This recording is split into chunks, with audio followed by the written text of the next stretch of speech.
Thanks for joining me. I'm glad to see you. Now, we're going to take a look at the Virtual Boy headsets, both versions that Nintendo has recently released. The peripheral allows you to use VR mode in both your Switch and Switch 2. I will be unboxing here, and I will try to use Breath of the Wild's VR mode with the Virtual Boy headset. Now, I generally dress more casually for this kind of episode, which is more recreational, but I've been out of my office for the past 2 months, and I've been separated from my suit collection, and I just kind of miss my suits. So I'll be wearing one of my suits. Otherwise, I'd be in a waistcoat. I wouldn't have a tie for something fun. But anyway, I'm so glad you guys are here. I'm really glad to be back in my office and back in my studio. Let's bust this thing open. I got this delivered while I was out of the office. It was delivered while I was in California. So I'll be opening this using a CRKT anodized stainless steel. I like this. It says Carter Design 2-stage compact. I really like this. One of my favorite pocket knives here. So now I'm not holding it far from the cutting surface itself. The closer that you hold the blade to the cutting surface, the more control you have over it. You can see that I am putting my finger on the back of the point here, which prevents the point from cutting too deep into the box. It prevents any accidental cutting. Always cut away from yourself. You don't know when you might slip. However, if you hold the blade point close, you reduce the amount of damage you would do if you were to accidentally miss the target or slip. So that's one of my favorite blades there. It's actually my only CRKT. Now let's go ahead and see what is in the box. And you may start your Brad Pitt references at this point, I believe. Okay, we have the smaller box and a larger box. We will be needing that knife again soon. Let's try this smaller one. Okay. Now, looks like the smaller unit will be in here. Fantastic. We'll open that one. Oh, it looks like this will open without having to cut the tape. There's tape on the bottom. So we'll do the smaller one first. Why don't we do that? Okay. All right. It's a lot of... I feel like I've opened a bag of chips. There's a lot of space in here. Have a look at that. We've got a lot of air. It's to, so your chips don't get crushed. There's an instruction manual, which I will never read. So let's go ahead and set that down there. And... okay. These packed in there pretty tightly.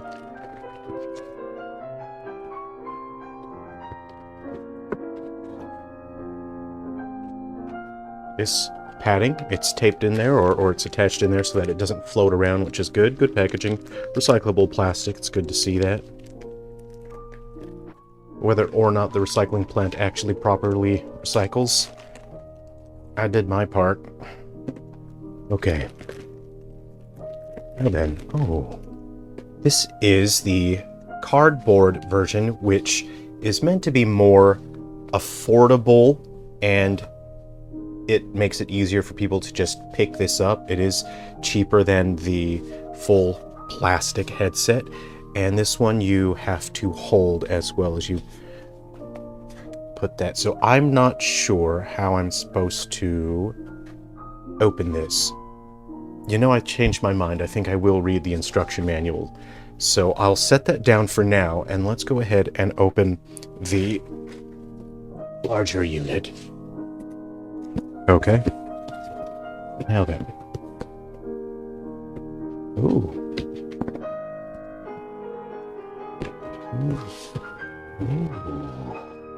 They didn't want the plastic to get scratched. I see that. Okay. They packed this for collectors, I see. Inside the box is an other box. This is packed so that this itself does not get damaged during transportation. That's considerate. That's considerate packing. They probably know that people are going to save this, not open it, and then scalp it. Or that's cynical. I mean, that people will probably collect it and then try to sell it for $1,000 in 20 years' time. So I'm going to open this bad boy carefully without damaging the box.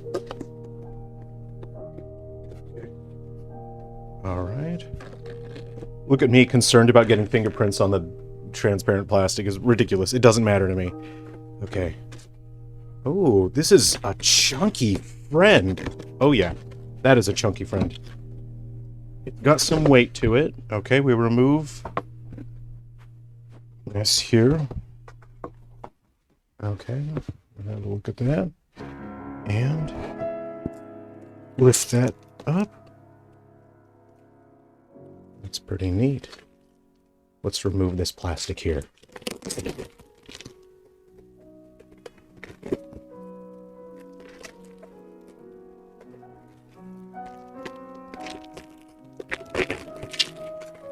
Okay.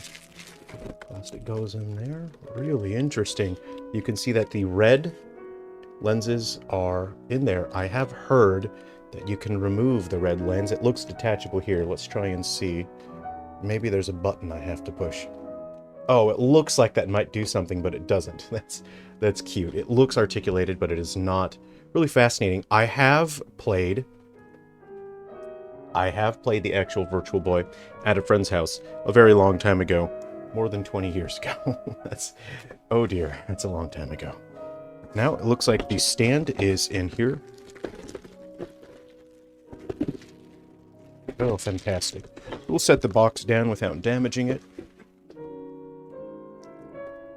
And I wonder if I should see how good that box is just for storage. If it's easy to keep this unit in there and then to remove it as needed. Okay. Oh, interesting. So interesting. I see. I think there's a clipping mechanism here. There is. This is a spring-loaded clip. It will attach thusly. And there we go. That is secure. You can tighten this to tilt it forward or back. Very interesting. I find this to be quite neat. It's quite neat to look at. It's elegant. It's nostalgic for something that I have minimal experience with. The time that I've probably only played half an hour of the original Virtual Boy. But this does give me, this activates my nostalgia kidneys. I'm going to go ahead and shove my Switch into one of these, and then let's see. I'm running Breath of the Wild on there. Let me go ahead and just pause this, and we'll see. Okay, now I have viewed the instruction manual for a moment. I think what I'm meant to do is remove one Joy-Con, and then I slide this on up in there, like so. Is that correct? Is that correct? I'm sliding it on up in there. Okay, just... Oh, I see. Wow, there is a lot of space in there. That is... Okay, let me go ahead and activate my Switch. I'm going to remove this lens cover now. This says don't look into the sun and don't start a fire? Ooh, these lenses are nice. Ooh, so round. Okay. Go ahead and just jam my peepers up in here and try and line it up. Okay. And it is... Okay, so what's going on here is I've activated the new boost mode. And if you enable the boost mode, unfortunately, the 3D images are too far apart because of the change in resolution. So what I have to do is remove or disable boost mode. So that is a little disappointing. I wanted the boost mode to be able to improve the resolution. Okay, that works as intended. Boost mode must be disabled. Okay, so turning around, I've never viewed Breath of the Wild in VR mode before, so this is, it's neat and very uncomfortable.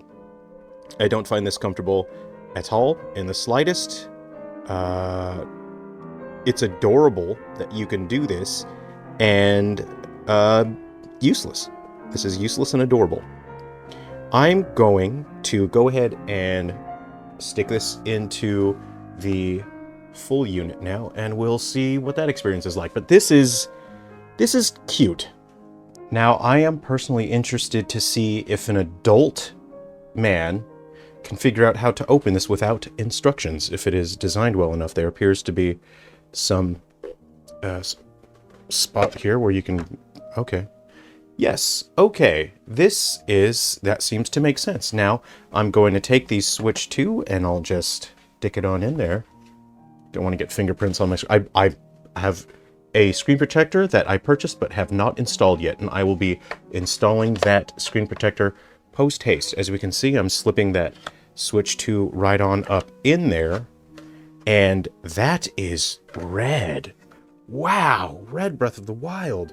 Okay, I'm closing the unit, and I am viewing the content, and this is a very red Breath of the Wild experience. Wow. So I will see about removing that red tinted lens. Let's see. Now, can an adult man figure this out without reading the instruction manual and without breaking the unit? It looks like that pops out. Okay. That is quite snug, but I just pulled up from the nose piece.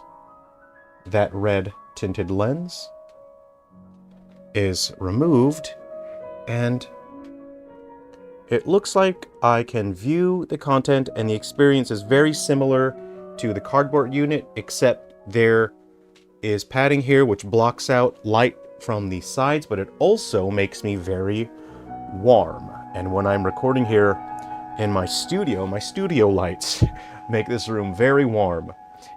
This is neat. I would have liked if the boost mode improved the resolution for VR, but that's, you know what, that would have been a miracle, because that's not how it was originally designed. This is an interesting unit. Boy howdy, is this thing warm. I don't know if you can remove this. It doesn't look removable. You gotta sit under an air conditioner to play this unit, because this thing, that's gonna get sweaty. Very neat unit. I think the build quality is pretty nice. It looks cool. It's certainly for collectors that want a bit of nostalgia. I'll try some of the Virtual Boy games on here. And I am interested in creating some games that have VR mode, so we can use this unit and the cardboard thing. I'm interested in that. I'd really like to do that on the Switch. Or Switch 2. I'd like to make full use of the higher resolution on Switch 2. Anyway, thanks for checking this out with me. I hope you're well. And don't forget to stay hydrated. I'll see you around.